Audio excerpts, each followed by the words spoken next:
विजया एकादशी हर महीने के कृष्ण और शुक्ल पक्ष की एकादशी तिथि को भगवान विष्णु और मां लक्ष्मी की पूजा और उपवास करने का विधान है। एकादशी उपवास सौभाग्य, समृद्धि और सुख की प्राप्ति के लिए किया जाता है।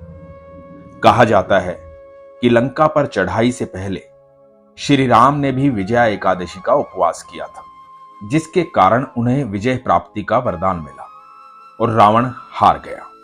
विजया एकादशी उपवास में कथा का श्रवण करने से वाजपेयी यज्ञ करने के समान फल मिलता है।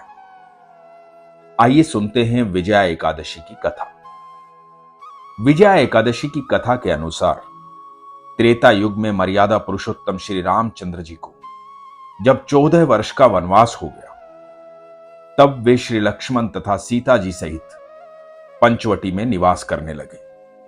वहां पर दुष्ट रावण ने जब सीता जी का हरण किया, तब इस समाचार से श्री रामचंद्र जी तथा लक्ष्मण अत्यंत व्याकुल हुए और सीता जी की खोज में चल दिए। घूमते घूमते जब वे मरणासन जटायु के पास पहुंचे, तो जटायु ने उन्हें सीता जी का वृतांत सुनाया और उसके बाद जटायु स्वर्गलोक चले गए। कुछ आगे जाकर उनकी सुग्रीव से मित्रता हुई और उन्होंने बाली का वध किया। हनुमान जी ने लंका में जाकर सीता जी का पता लगाया और उनसे श्री रामचंद्र जी और सुग्रीव की मित्रता का वर्णन किया।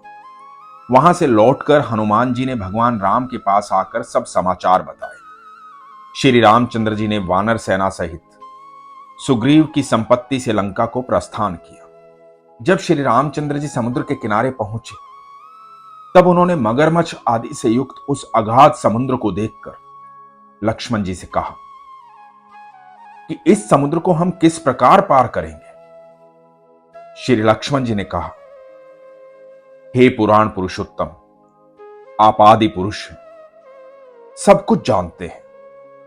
यहां से आधा योजन दूर पर कुमारी द्वीप में वक्दालभ्य नाम के मुनि रहते हैं। उन्होंने अनेक ब्रह्मा देखे हैं।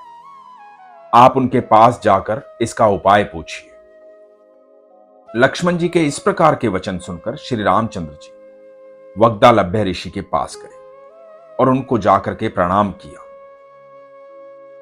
मुनि ने देखा कि मनुष्य रूप धारण किए हुए पुराण पुरुषोत्तम उनके सामने बैठे हुए। उनसे पूछा, हे राम, आपका आना कैसे हुआ?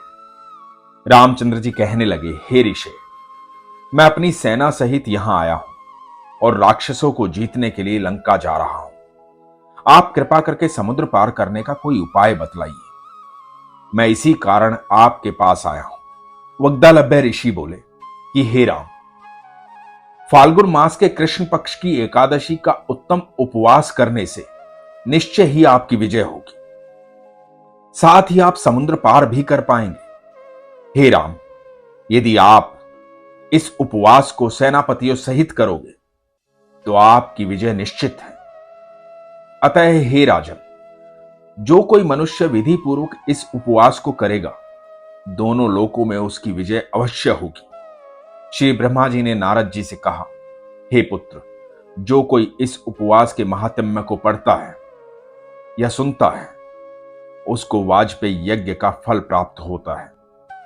इस तरह श्री रामचंद्र जी ने ऋषि के कथना अनुसार इस उपवास को किया और इसके प्रभाव से दैत्यों पर विजय प्राप्त की।